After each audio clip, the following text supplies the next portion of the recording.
क्या है आध्यात्म? दर्शन, चिंतन धारा, विद्या या संस्कृति की परंपरागत विरासत। आध्यात्म दर्शन यानी जीवन का शाश्वत सत्य। मानव जीवन से जुड़े शाश्वत सत्यों को जानिए और समझिए उपासक डॉक्टर सोहन राज तातेड़ से हमारे खास कार्यक्रम आत्मविज्ञान में। आत्मविज्ञान यानी सही दृष्टि, सही सोच। भाई और बहनों, मातृशक्ति को नमन। स्टूडियो में आप सभी का हार्दिक स्वागत है, अभिनंदन, सत्कार है। हम प्रतिदिन आत्मविज्ञान, साइंस ऑफ द सोल के अंतर्गत आपको सही दृष्टि, सही सोच, राइट विजन, राइट थिंकिंग के तहत आपको नए नए एपिसोड्स के माध्यम से आपकी जितनी नकारात्मक सोच है वो किस तरीके से दूर हो, उसको तिरोहित करने का हम प्रयास करते हैं, ताकि आपको राइट बिलीफ मिले, आपको सनातन सत्य मिले, कुदरत का कानून बिना मिले, अल्टीमेट ट्रुथ मिले, सार्वभौम सत्य मिले, यूनिवर्सल लॉ मिले आपको, और लॉ ऑफ द नेचर मिले। एक वास्तव के अंदर सृष्टि कौन चलाता है और मैं कौन हूँ, इन सब चीज़ों का परिचय कराने के लिए हमने ये कार्यक्रम प्रारंभ किया है और ये अलग अलग एपिसोड्स के माध्यम से किया जाता है। तो आज का हमारा बहुत ही सुंदर विषय है चैतन्य केंद्र प्रेक्षा। भाई और बहनों, हमारा प्रेक्षा ध्यान का ये क्रम चल रहा है। प्रेक्षा का अर्थ होता है देखना। देखना मुख्य होता है। देखने का नाम दृष्टि है, इसीलिए कहा गया है जैसी दृष्टि वैसी सृष्टि। हमारा सारा आत्मविज्ञान कार्यक्रम है वो दृष्टि को बदलने का कार्यक्रम है। हम किसी परिणाम को सुधारने की कोशिश नहीं करते हैं। देखिए, परिणाम अलग होता है और उसके बाद में पुरुषार्थ अलग होता है। दृष्टि हमारा पुरुषार्थ है। इस चीज को समझने का है कि ये जो हमारा मन वचन काया रूपी जो शरीर है वो पूर्व जन्म के कर्मों के भुगतान के लिए मिला है, और ये जन्म से लेकर के मृत्यु के बीच का जितना स्पान, जिसको हम जीवन कहते हैं, प्रतिक्षण हमारे कर्मों का उदय भाव होता है, प्रारब्ध होता है, और वह प्रारब्ध और उदय भाव ही अलग अलग खेल खिलाता है। कभी सुख देता है, कभी दुख देता है, कोई गाली देता है, कोई इंसल्ट करता है, कोई मारता है, और कभी कभी व्यक्ति विजयी हो जाता है, कभी व्यक्ति हार जाता है। तो ये सारा होता है हमारे कर्मों के अंतर्गत होता है। हम ये पीछे से लेकर के आए हैं, इसमें हम स्वतंत्र, हमारे कोई स्वतंत्रता नहीं है, क्योंकि हम बीज डाल चुके हैं। पूर्व जन्म ने जैसे जैसे हमने भाव किए, जैसे जैसे हमने कॉजेज डाले, वो हम डाल चुके हैं। इस जन्म में तो हमारे वो जो भाव पिछले जन्म के अंदर किए थे वो इस जन्म के अंदर द्रव्य कर्म बन करके आते हैं, और वो कर्म फल देते हैं। उससे हमको कर्म परिणाम मिलता है, कर्म परिणाम से सुख दुख की अनुभूति होती। तो एक ये चैप्टर है पूरा। तो ये चैप्टर जो है, इस चैप्टर पर ज्यादा एनर्जी वेस्ट करने की जरूरत नहीं है। यानी जो हमारे जन्म से मृत्यु के बीच में जो चल रहा है उसको मात्र देखते रहो, उसके साथ जुड़ो मत। देखना कैसे? राग द्वेष मुक्त होकर के देखना। इसके लिए ही तो प्रेक्षा ध्यान की हम बात कर रहे हैं। जो हमने एपिसोड लिया है वो भी एक राग द्वेष मुक्त होकर देखें कैसे। हम देखना चाहते हैं, लेकिन उसके साथ में हमारा चश्मा लग जाता है। एक की हम लाइक करते हैं, एक की डिसलाइक करते हैं, एक के हम राग करते हैं, एक से द्वेष करते हैं, और एक को अच्छा कहते हैं, एक को बुरा कहते हैं, एक को अनुकूल कहते हैं, प्रतिकूल कहते हैं। ये जो चश्मा लग जाता है, इसको हटाना है, और इसके साथ में तीसरा नेत्र खोलना है, जो कि थर्ड आई कहलाता है, और वो है समता का नेत्र। मतलब दोनों को इक्वल चलो, राग द्वेष नहीं करना। राग द्वेष से ऊपर उठने का मतलब है समता भाव रखना।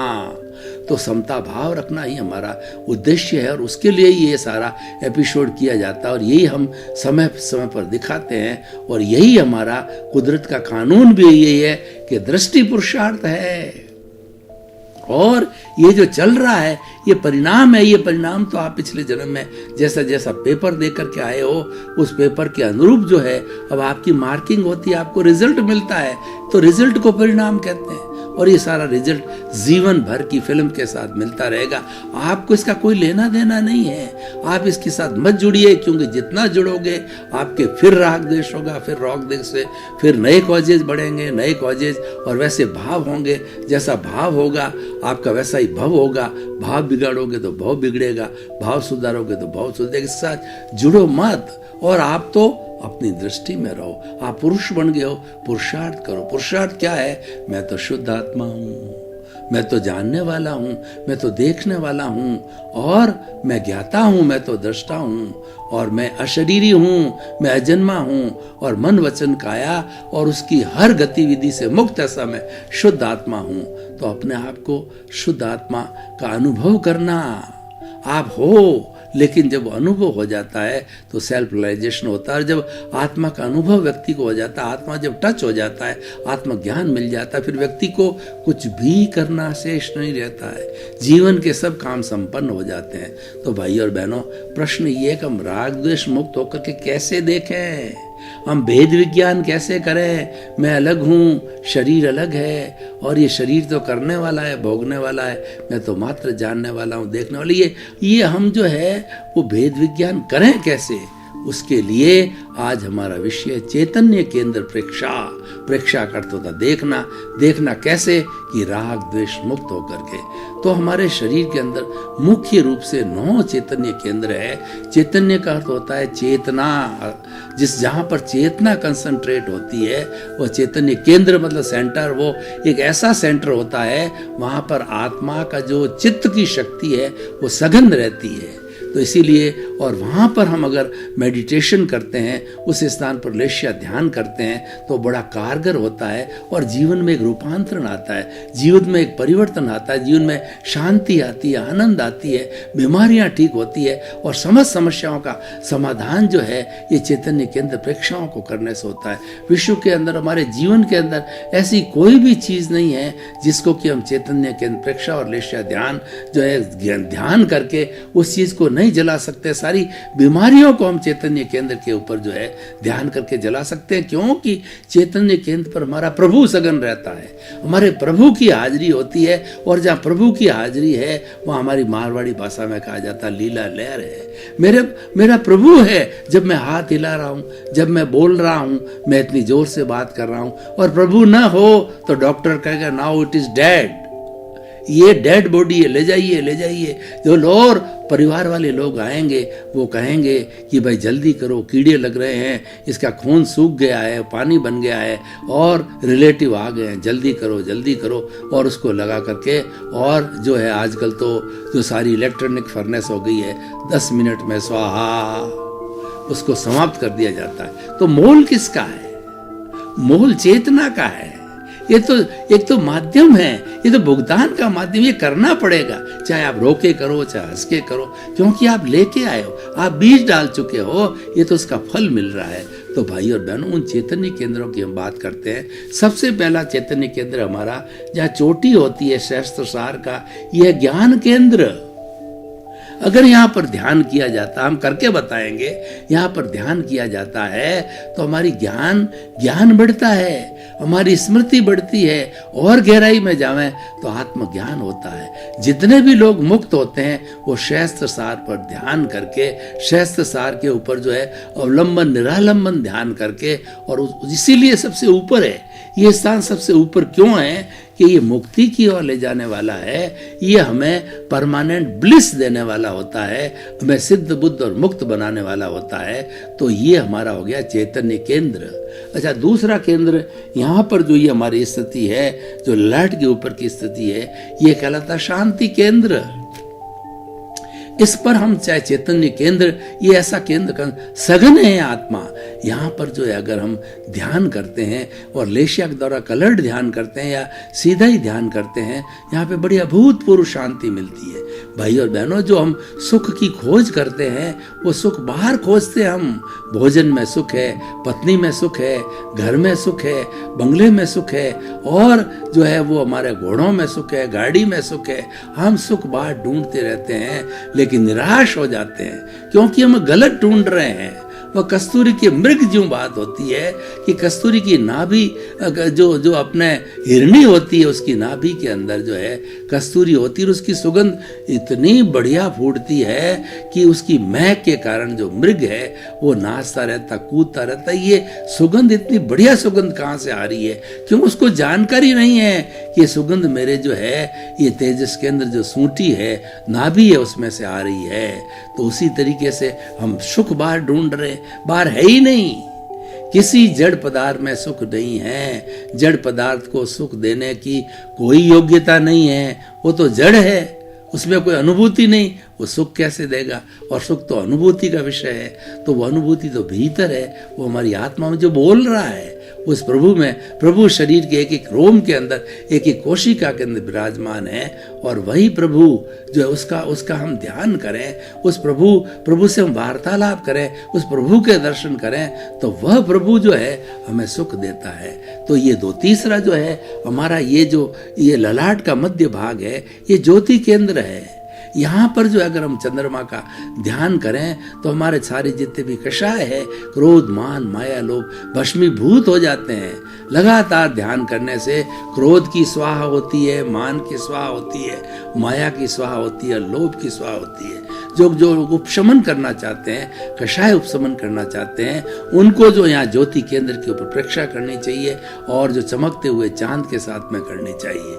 अगला जो केंद्र है भाइयों, ये जो हमारा विशुद्धि केंद्र है, ये हमारे जितने भी बुरे थॉट्स है, यहाँ पर अगर ब्लू कलर के साथ में, जो कि मोर का जो कलर होता है, मोर की पंख का, मोर के कंठ का, वो अगर जो है आसमानी कलर के ध्यान के साथ में हम यहाँ पर विशुद्धि केंद्र, यहाँ पर आत्मा सघन है, ये आत्मा बहुत कंसंट्रेट है, ये प्रभु के विराजने की जगह है, प्रभु का केंद्र है, इसीलिए इसका नाम चैतन्य केंद्र है। यहाँ पर जब हम ध्यान करते हैं तो हमारी नकारात्मक सोच सकारात्मक बदल जाती है, जितने भी नेगेटिव थॉट्स हैं वो भस्मीभूत हो जाते हैं, जल जाते हैं।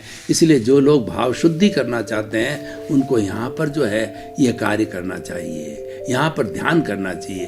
अब अगला जो है ये हमारा जो विशुद्धि केंद्र था, और अगला वाला जो है हमारा आनंद केंद्र, ये हमारा हार्ट का ये जो बीच का हिस्सा है वो आनंद केंद्र है। तो इस आनंद केंद्र के ऊपर हरे रंग का ध्यान करें। जो हमारी प्राकृतिक पत्ती का कलर है, पेड़ का कलर, उस हरे रंग के साथ में अगर हम ध्यान करें, हमारा जहाँ पर हृदय का केंद्र है उस पर ध्यान करने से ये जो है हमारा जो है आनंद केंद्र है, हमारा आनंद फूट पड़ता है। हमको ऐसा आनंद होता है जो शायद जीवन में कभी दिया ही नहीं होगा। जो भोजन में हम सुख देखते हैं, हम घर में, बंगले में, पद में, प्रतिष्ठा में, धन में, दौलत देखते हैं, कई गुना जो है ये यहाँ पर ध्यान करने से जो है हमें आनंद की अनुभूति होती है। अब थोड़ा और चलिए नीचे, तो नीचे जाएंगे तो हमारा नाभि का केंद्र, ये तेजस केंद्र है, ये हमारी प्राण शक्ति का केंद्र है। सारी प्राण शक्ति यहाँ पर रहती है, प्राण ऊर्जा यहीं रहती है, विटालिटी यहीं होती है, और यहीं से सारे शरीर का संचालन करती। मन वचन काया की जितनी प्रवृत्तियां हैं उसका संचालन जो है हमारा इस केंद्र से होता है, यानी हमारी विटालिटी से होता है। और ये जो है हमारा तेजस केंद्र जो है वो प्राण शक्ति का केंद्र होता है, ऊर्जा का केंद्र होता है। तो यहाँ पर जो है हमें ध्यान करने से जितने भी हमारे दोष हैं, जितने भी पाप है, 18 तरह के पाप बताए गए हैं, वो सारे पाप है। और जितनी तरह की भी हमारी जो निंदा है और हमारे जितने नकारात्मक भाव है, वो यहाँ पर ध्यान करने से, यहाँ पर हम ब्लू कलर का ध्यान करने से वो सब सकारात्मक हो जाते हैं। धीरे धीरे हमारी सोच है नकारात्मक से सकारात्मक बन जाती है। हर व्यक्ति के अंदर दोष ढूंढते हैं, लेकिन यहाँ पर ध्यान करने के बाद में हमें उस व्यक्ति में दोष नहीं दिखाई देंगे और वो अंगुली हमारी तरफ से हो जाएगी। देखिए, हम अंगुली यूं करते हैं, यानी हम किसी को दोषित देखते हैं तो ये पिछली जो 3 अंगुलियां, अंगूठा ये कहता है कि तुम्हारे में तुझसे 4 गुना दोष बढ़े हुए हैं, तुम ये देखने से क्या फायदा होगा, इससे तुम्हारा कोई भला नहीं होने वाला, तुम तो ये देखो। तो ये हमारा जो केंद्र है, ये हमारा नाभि का जो तेजस केंद्र है, ये हमें अपने भीतर के दोष देखने की प्रेरणा देते हैं, लोगों के प्रति बुरे भाव न करने की प्रेरणा देता है और लोगों के वो दुख न देने की प्रेरणा करती है। संवर का स्थान है, तो ये बहुत बड़ा इंपॉर्टेंट स्थान है और ये हमारी ऊर्जा का स्थान है। यहाँ पर ऊर्जा रहती है। सामान्य व्यक्ति इस ऊर्जा को, नीचे हम चलेंगे तो भोग में, विलास में और जो बच्चों में और मैथुन में वगैरह उसमें खर्च कर देता है, लेकिन ज्ञानी पुरुष होते हैं, इसको हम आगे चलेंगे, कुंडलिनी जागरण से उसको जो ऊपर उठा देते हैं और शैस्त्र सार में ला करके छोड़ देते हैं। तो हम आगे चलते हैं तो हमारा इंद्रिय का जो स्थान है वो है हमारा जो स्वास्थ्य केंद्र है। तो वहाँ पर जो है ध्यान करने से ब्लू कलर का हमारा स्वास्थ्य अच्छा रहता है। और वो वैसे भी वो स्थान ऐसा है कि उस स्थान का हम दुरुपयोग न करें तो हमारा मैथुन जितना वीर्य है उसको क्षय नहीं होगा। जब क्षय नहीं होगा तो हमारे शरीर पे ओज आएगा, हमारे शरीर पे जवानी आएगी और हम जो है वो एक शरीर कांतिवान बनेगा और वो सारी शक्ति ज्ञान में बदल जाएगी। जितनी भी हमने बचत की है वीर्य की, वो अल्टीमेटली जब सहस्त्रसार में इकट्ठा हो जाता है तो वह वीर्य हमारा ज्ञान में बदल जाता है और हम प्रभु की भक्ति करने लग जाते हैं। हम सेल्फ रियलाइजेशन, इंट्रोस्पेक्शन और आत्मनिरीक्षण, आत्म परीक्षण और स्वानुभूति के अंदर लग जाते हैं, जो हमारा मुख्य लक्ष्य उसमें लग जाते हैं। अब सबसे पीछे भाइयों जो अंतिम 9वां केंद्र है, हमारी रीढ़ की हड्डी के सबसे नीचे वाला केंद्र है, वो शक्ति केंद्र है।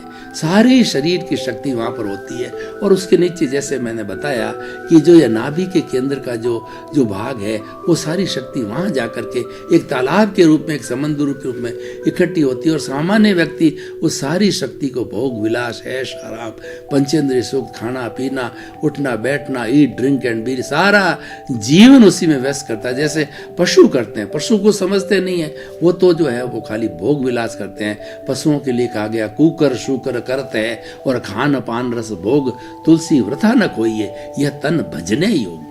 ये भजने के लिए हमको शक्ति केंद्र पर हमारा कुंडलिनी जागरण करना चाहिए, अंतर यात्रा करनी चाहिए कि वहाँ से जो शक्ति जितनी पड़ी है उस शक्ति को हमारे गुदा को जो खींच करके, और जैसे कि हमारे थर्मामीटर के अंदर पारा ऊपर चढ़ता है तो उसी तरीके से हमारा जो ये जो रीढ़ की हड्डी के अंदर जो है वो हमारा एक सफ़ेद रंग का धागा होता है जो कि सुषुम्ना नाड़ी कहलाता है। उसको सुषुम्ना नाड़ी के माध्यम से उस शक्ति को श्वास के भरने के साथ में ऊपर चढ़ाएंगे और हमको महसूस होना चाहिए कि जैसे जैसे थर्मामीटर में पारा बढ़ता है उस तरह हमारी शक्ति ऊपर जा रही है। और श्वास जब पूरा हो जाता है इसको सहस्त्रसार केंद्र पर छोड़ दीजिए और उसी रास्ते से, स्पाइनल कॉर्ड के रास्ते से पुनः श्वास को छोड़ते हुए वापस शक्ति केंद्र पर आइए। फिर गुदा को जो है ब्लेडर जैसे हम दबाते हैं हमारा ब्लड प्रेशर नापने के लिए, तो गुदा वो ब्लेडर है, उसको दबा करके फिर शक्ति को उठाया जाता है। इस तरीके से शक्ति के अंदर जो नीचे व्यर्थ कष्ट हो रही है वो ज्ञानी पुरुष, बड़े बड़े साधक है, वो कुंडलिनी जागरण करके, अंतर यात्रा करके सारी शक्ति को यहाँ सहस्त्रसार में इकट्ठा कर देते हैं। ये ज्ञान का केंद्र है, वो हमारा आत्मज्ञान में बदल जाता है और हमें 24 घंटे आत्मा की स्मृति रहती है, दूसरी कोई चीज़ की स्मृति नहीं रहती है। हमारा भेद विज्ञान होता है। हम खाते हैं, पीते हैं, उठते हैं, बैठते हैं तो हमको यही चिंतन होता है कि हम तो आत्मा हैं, मैं तो शुद्ध आत्मा हूँ, मैं तो ज्ञाता हूँ, मैं तो दृष्टा हूँ। और उसके साथ साथ में हम जितनी शरीर की क्रियाएं करते हैं तो भीतर हमारी टैप रिकॉर्डर बोलती रहती है। जैसे कि मान लो भोजन किया, स्वाहा, कोई भी जड़ की बात आई, कोई आपकी प्रशंसा करे तो स्वाहा, कोई आपको जो धन दौलत मिले तो स्वाहा। यानी जड़ की जितनी प्राप्ति होती है वो सबको स्वाहा, यानी उसको छोड़ते चलो, क्योंकि वो तो अपने आप छोड़ देगी।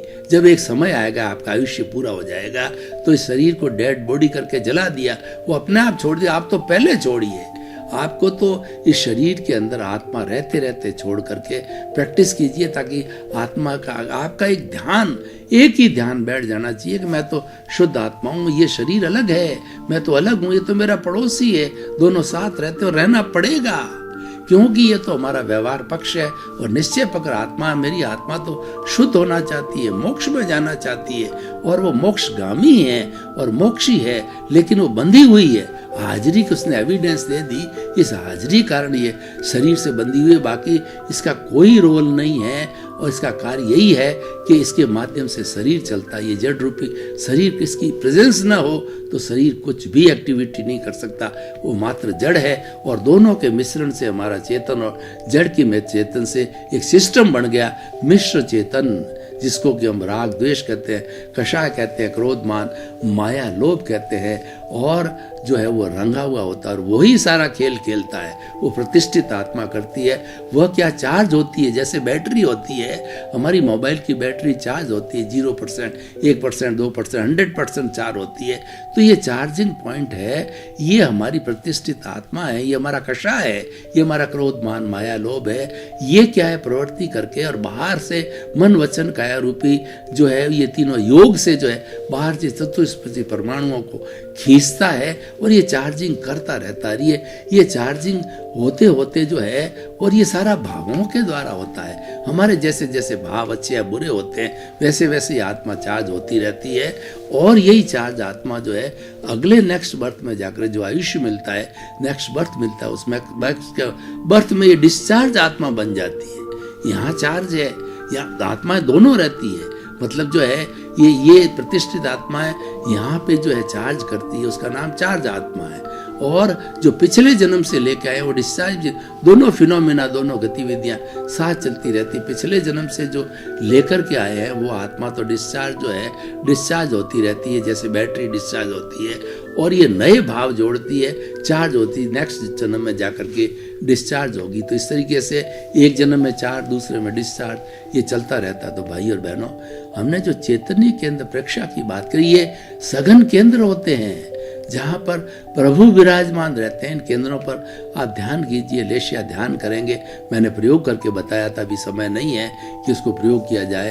तो हम इसकी यूटिलिटी को देखते हैं, इसकी रिलीवेंस को देखते हैं कि इस एपिसोड से जो हमको क्या लाभ होगा। ये एपिसोड साधकों के लिए है, जो लोग कुछ पाना चाहते हैं उनके लिए है। तो वो चैतन्य केंद्र पर, जहाँ पर हमारी आत्मा की सघनता होती है, वहाँ पर ध्यान करते हैं तो हमें जो है वो ज्ञाता दृष्टा भाव मिलता है, हमें भेद विज्ञान मिलता है, हमें जीव और अजीव दोनों सेपरेट मिलते हैं। ये शरीर तो अजीव है और मैं तो जीव हूँ, और दोनों को सेपरेशन, जुदापन की जागृति होती है, वो सबसे बड़ी बात है। हमारे ज्ञान लेने के बाद में हमको पूरी प्रतीति हमारे ज्ञानी पुरुष ने बिठा दी कि तू तो शुद्ध आत्मा है। 100% रात को 12 बजे भी हमको उठेगा, तुम कौन हो, तो मैं ये नहीं कहूँगा मैं सोन रहा हूँ, मैं तो शुद्ध आत्मा हूँ। व्यवहार दृष्टि से कोई नाम पूछता है तो हमको कहना चाहिए ताकि हमको पहचान सकता है, बाकी रियलिटी के अंदर तो मैं शुद्ध आत्मा हूँ। ये प्रतीति 100% मतलब जो है 24 घंटे बनी रहती है, ज्ञान लेने के बाद बनी रहनी चाहिए। ये उस ज्ञान का उपयोग है। लेकिन ज्ञानी पुरुष ने इस प्रतीति के साथ हमारे पर कितना बड़ा उपकार किया है कि इसको एक पूरा सिस्टम दे दिया। प्रतीति, लक्ष्य जागृति और तीसरा अनुभव। उन्होंने कहा तुम्हें जिंदगी पर कुछ नहीं करना है, तुम तो 24 आवर्स चिंतन करते रहो, मैं तो शुद्ध आत्मा हूँ, मैं तो ज्ञाता हूँ, मैं तो दृष्टा हूँ, मैं जानने वाला हूँ, देखने वाला हूँ। ये शरीर है, ये करने वाला है, भोगने वाला, ये पीछे से लेके आया है, और मेरा कार्य यही है कि इसका जो है मन वचन काया रूपी जो इसका जो चल रहा है, भोगावली चल रही, उसको मात्र देखना और जानना, वही मेरा ज्ञाता दृष्टा भाव है। भगवान महावीर ने 12.5 वर्ष की जो तपस्या की थी, दीक्षा लेने के बाद में उनको मन पर ज्ञान हुआ था, तो उन्होंने 12.5 वर्ष की उस काल के अंदर मौन रहे, और वो अपने भीतर जो है वह इसी पुद्गल को देखते रहे, इसी कार्बन शरीर को देखते रहे कि भीतर क्या चल रहा है। चैतन्य के अंदर उन्होंने प्रेक्षा की, उन्होंने भेद विज्ञान किया कि ये महावीर रूपी जो शरीर है, ये पूर्व जन्म के कर्म उसके सामने आ रहे हैं, उनको भुगत रहा, उसमें संभाव रख रहा है, उसके भुगतान के साथ में जुड़ नहीं रहा है। महावीर भगवान 12.5 वर्ष की साधना में अपने जो कर्मों का जो भोग था उसके साथ कभी नहीं जुड़े, इसलिए उन्होंने प्रारंभ से ही दीक्षा लेते भेद विज्ञान कर दिया कि ये अलग है, मैं अलग हूँ, और आत्म प्रकोष्ठों में चले गए कि इस शरीर को कोई भी जो है वो कोई भी पशु है, पक्षी है, और जो है वो आपका देव है या मनुष्य है, इसको मारे पीटे करे तो मैं इसकी सार संभाल नहीं करूँगा, क्योंकि मुझे जो संभाव में रह करके और इसका जो ये पीछे से जो लेके आया है, जो उसको समाप्त करना है। और जब ये पूरा समाप्त हो जाएगा, कॉजल बॉडी हमारा कर्म शरीर पूरा समाप्त हो जाएगा, तो उसके बाद में सिद्ध बुद्ध हो सकता है। क्योंकि वो तो तीर्थंकर थे, तो वो अपनी माँ के गर्भ में जब जन्मे थे तो 3 ज्ञान लेके आए थे, मति, श्रुत और अवधि, और जब उन्होंने दीक्षा ली तो चौथा मन पर ज्ञान और हो गया। वो किसी के मन के विचारों का जो जड़ विचार है उनको आराम से पढ़ सकते थे। और उसके बाद में उन्होंने जब गहरी तपस्या करी और उन्होंने ज्ञाता दृष्टा भाव की तपस्या करी, उन्होंने जो है भेद विज्ञान की तपस्या करी, उन्होंने जीव अजीव को अलग करने की तपस्या करी। सिर्फ उन्होंने 12.5 वर्ष तक यही कहा, यही चिंतन किया, ये जो अलग है, ये जो चल रहा है, उस राग द्वेष के साथ वो जुड़े नहीं, उनके जुड़ाव नहीं होने से नए कॉज नहीं पड़े और उसी जन्म के अंदर उनको केवल ज्ञान, पहले केवल दर्शन हुआ और केवल दर्शन होने के वो 13वें गुण 12वें जो है वो वीतराग अवस्था के अंदर चले गए और क्षीण मोह में चले गए और 13वें गुण स्थान के अंदर जो उन्होंने केवल ज्ञान को, पहले केवल दर्शन हुआ फिर केवल ज्ञान हुआ और उसके बाद में 30 वर्ष तक लोगों को समोषण के जो उपदेश देते देते भगवान ने 72 वर्ष की उम्र के अंदर जो है निर्वाण को प्राप्त किया। भाई और बहनों, आपका बहुत बहुत धन्यवाद। आप हमारा जो आत्मविज्ञान कार्यक्रम देखते रहिए, जीवन के बहुत अच्छे अच्छे सूत्र मिलने वाले हैं। अगर आप सुखी होना चाहते हैं, अगर आप मोक्ष चाहते हैं, अगर आप मुक्ति चाहते हैं, संसार से तरना चाहते हैं, ये जो सुख दुख की जो है हमारे तराजू चल रहे हैं, उन तराजू को छोड़ करके अक्षय सुख को प्राप्त करना चाहते हैं तो आत्मविज्ञान जरूर देखिए। उसके अंदर आपको ऐसी खुराक मिलती, क्योंकि हमारा उद्देश्य है सर्वे भवन्तु सुखिनः सर्वे भवन्तु निरामया। आत्मविज्ञान में आत्मविज्ञान यानी सही दृष्टि, सही सोच।